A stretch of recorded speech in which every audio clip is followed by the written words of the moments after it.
Great teaching, it doesn't just happen. It's not an accident. Just like an incredible building, it needs a blueprint. And that's exactly what we're digging into today. The intentional design that turns a simple lesson into a really powerful learning experience. We are talking about the architecture of understanding. All right, here's our game plan. First, we'll define what this blueprint is all about. Then, we're going to meet two absolute legends in lesson design, Robert Gagne and Madeline Hunter. We'll put their models side by side to see how they connect, and then we'll get into why all this structure is so crucial for real deep learning.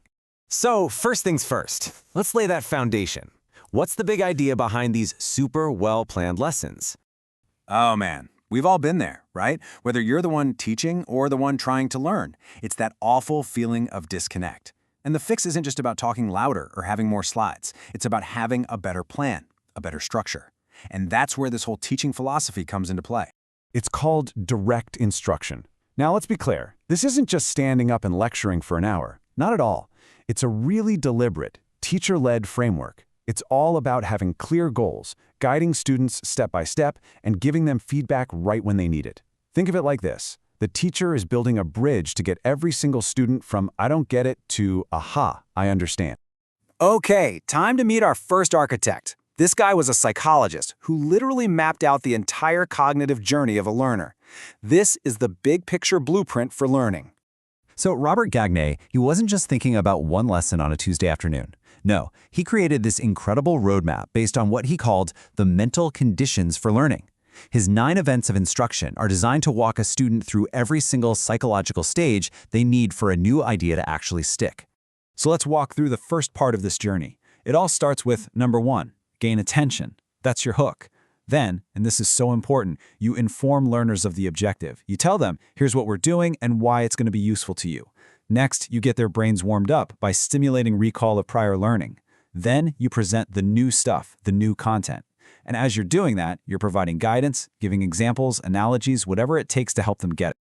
All right, now for the second half, this is all about making the learning active and making it last. Number 6 is elicit performance. That's just a fancy way to say practice it. And while they're practicing, you're providing feedback.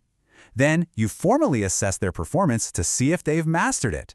And finally, the grand finale, you do things that enhance retention and transfer so they can actually use this new knowledge out in the real world. It's the whole package.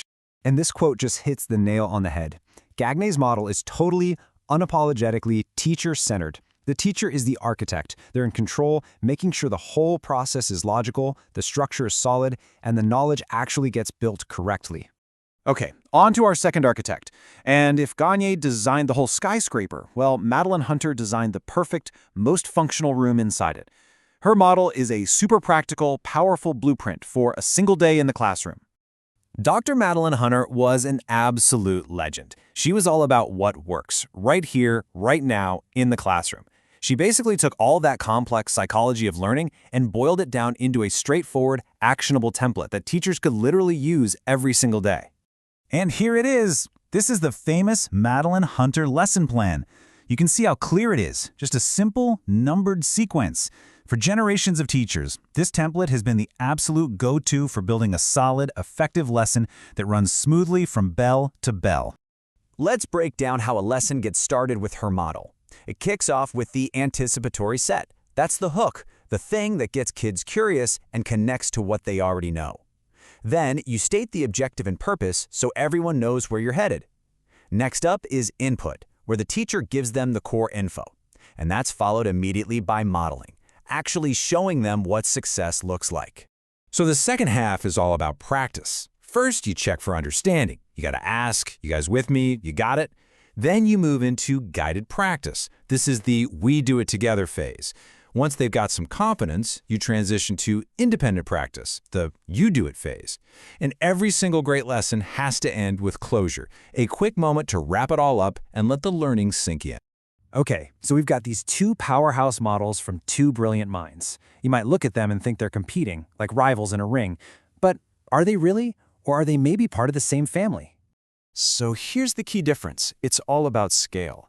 Gagne's model is macro. It's the big, overarching blueprint for an entire unit, covering the whole psychological journey. Hunter's model? That's micro. It's the practical, day-to-day template for, a 50-minute class period. They aren't fighting each other, they're just operating at different Zoom level. And this is where it all clicks into place. Just look at how beautifully they line up. Gagnier's gain attention is basically Hunter's anticipatory set. Gagnier's elicit performance is the same idea as Hunter's guided and independent practice. It's incredible. They're built on the exact same fundamental principles of how our brains learn. They are 100% relatives. So let's bring it all home. Why do these structured, very teacher-led models still matter so much in today's classrooms? Because structure does not mean boring. Not even close. Look at all this stuff. Both models are the perfect containers for all kinds of active, engaging learning. You can use a KWL chart to stimulate recall, a gallery walk to elicit performance, or a 1-minute paper for closure. The teacher's plan is the structure that allows the student's active learning to flourish. In this, right here, this gets to the very heart of it. We're all drowning in information, right? A well-designed lesson provides clarity. The teacher's structure isn't a cage, it's a bridge. It is that carefully built path that makes sure every single student can make that journey from not knowing to truly deeply understanding. So I'll leave you with this to chew on.